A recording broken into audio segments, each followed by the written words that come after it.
Hello everyone, welcome to kitchen and much more. आज आपण बनवणार आहोत कोकणातील घरगुती पद्धतीचा कोळंबीचा रस्सा. ओल्या नारळाचं वाटण, कोकमाची आंबटसर चव आणि तेल सुटलेला खमंग असा कोळंबीचा रस्सा. जर तुम्हाला खऱ्या कोकणी घराची चव अनुभवायची असेल ना, तर हा व्हिडिओ शेवटपर्यंत नक्की पहा. सुरुवातीला इथे मी अर्धा किलो इतकी कोळंबी घेतलेली आहे. ही कोळंबी 3 ते 4 वेळा पाण्याने स्वच्छ धुवून घेतलेली आहे आणि या कोळंबीतील नको असलेला काळा धागा तो देखील काढून टाकलेला आहे. आता याच्यामध्ये साधारण अर्धा चमचा इतकी हळद घालून घ्यायची आहे. हळद घातली की आता याच्यामध्ये अर्धा चमचा इतका हिंग घालायचा आहे. हिंग अवश्य घाला. आता याच्यामध्ये आपला घरगुती लाल मसाला घालून घ्यायचा आहे. मसाल्याचं प्रमाण तुम्ही तुमच्या आवडीप्रमाणे कमी जास्त करू शकता. इथे मी आमचा कोकणातील पारंपरिक मसाला वापरलेला आहे, त्याऐवजी तुम्ही मालवणी मसाला देखील वापरू शकता. इथे एक हिरवी मिरची त्याचे 2 तुकडे करून घेतलेले आहेत. एक छोट्या आकाराचा टोमॅटो घेतलेला आहे, त्याच्यातील बिया काढून त्याचे साधारण असे मोठे मोठे असे तुकडे करून घेतलेले आहेत. फ्लेवरसाठी तो देखील आपल्याला याच्यामध्ये घालून घ्यायचा आहे.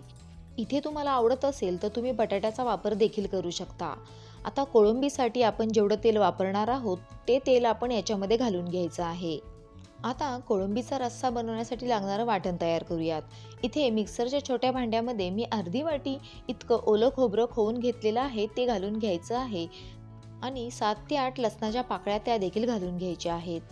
आता हे वाटण आपल्याला मिक्सरमध्ये खूप बारीक असं वाटून घ्यायचं आहे.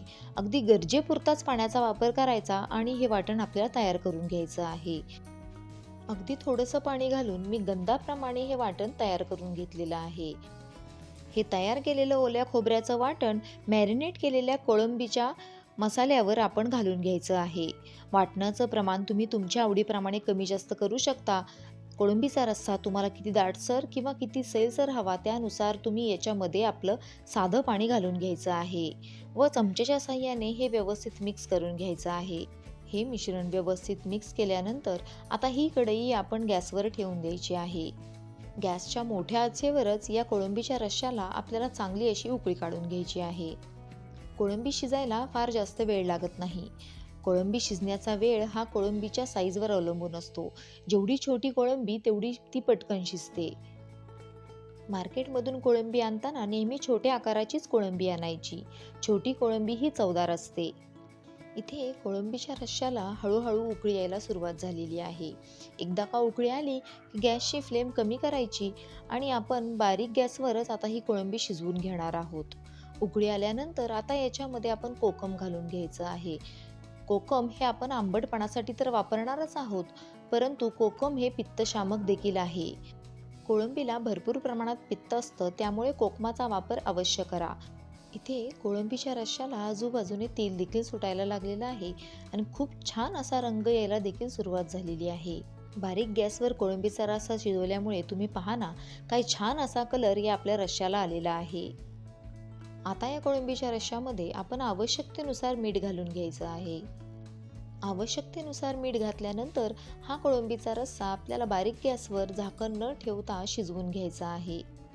तुम्ही इथं पाहताय जसं जसं आपला कोळंबीचा रस्सा शिजतोय तसा तसा या रश्श्याला आजूबाजूने छान असं तेल देखील सुटायला लागलेलं आहे. काय सुंदर असा कलर या आपल्या कोळंबीच्या रश्श्याला आलेला आहे. कोकणामध्ये कोळंबीचा रस्सा अनेक प्रकारे बनवला जातो. काही ठिकाणी वाटण घालून केला जातो, तर काही ठिकाणी वाटणाचा वापर न करता देखील कोळंबीचा रस्सा बनवला जातो. कोकणामध्ये कोळंबीपासून कोळंबीचा रस्सा, तसेच कोळंबीची मिरवणी, कोळंबीचा मसाला असे विविध प्रकार बनवले जातात. तसेच कोळंबीचा भात, कोळंबीची बिर्याणी ही देखील खूप छान अशी बनवली जाते. हे कोळंबीचे प्रकार तसेच कोकणातील विविध पारंपरिक पदार्थ इथून पुढे देखील मी तुमच्यासोबत शेअर करणार आहे. ओल्या नारळामुळे सुरुवातीला हा कोळंबीचा रस्सा बनवताना अगदी पांढरट दिसत होता, परंतु तुम्ही पाहताय ना, जशी जशी उकळी या रश्श्याला येते तसं तसा या कोळंबीच्या रश्श्याला खूप छान असा रंग येतोय. कोळंबी किंवा कोणतीही मच्छी बनवताना त्याचा रस्सा बनवत असाल तर त्या भांड्यावर झाकण अजिबात ठेवायचं नाही, कारण शिजवताना जर तुम्ही झाकण ठेवलं तर तयार होणाऱ्या रश्श्याला तरी अजिबात सुटणार नाही. इथे आपला कोळंबीचा रस्सा तयार होत आलेला आहे. कोळंबीचा रस्सा बनवताना घातलेला टोमॅटो हा देखील खूप जास्त शिजवायचा नाही. या रश्श्यामधील कोळंबी शिजले की नाही हे कसं ओळखायचं बरं? यासाठी मी तुम्हाला एक टीप सांगणार आहे. ही कोळंबी पहा व्यवस्थित अशी गोल झालेली आहे.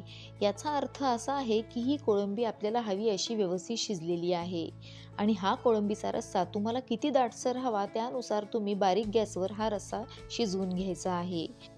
तयार झालेला हा कोळंबीचा रस्सा गरमागरम वाफाळलेला भात तसेच तांदळाची भाकरी याच्यासोबत खूप छान लागतो.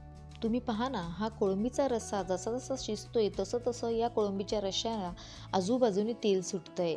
खूप छान असा रंग देखील आपल्या या कोळंबीच्या रश्श्याला आलेला आहे. आता या स्टेजवर मी गॅस बंद करणार आहे आणि याच्यावर झाकण ठेवून देणार आहे. झाकण ठेवून दिल्यानंतर साधारण 5 ते 10 मिनिटानंतरच आपण हा कोळंबीचा रस्सा सर्व्ह करणार आहोत. हा रस्सा एकदा का मुरला की त्याच्यावर आपण मस्त अशी हिरवीगार कोथिंबीर घालायची आणि हा रस्सा सर्व्ह करायचा.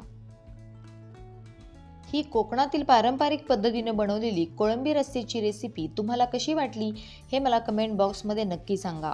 व्हिडिओ आवडला असेल तर लाईक करा, तुमच्या मित्रमैत्रिणींसोबत नातेवाईकांसोबत जास्तीत जास्त शेअर करा आणि माझ्या किचन अँड मच मोर या चॅनलला सबस्क्राईब करा. चला तर मग भेटू अशाच नवनवीन पारंपरिक आणि स्वादिष्ट अशा रेसिपींसोबत. तोपर्यंत धन्यवाद.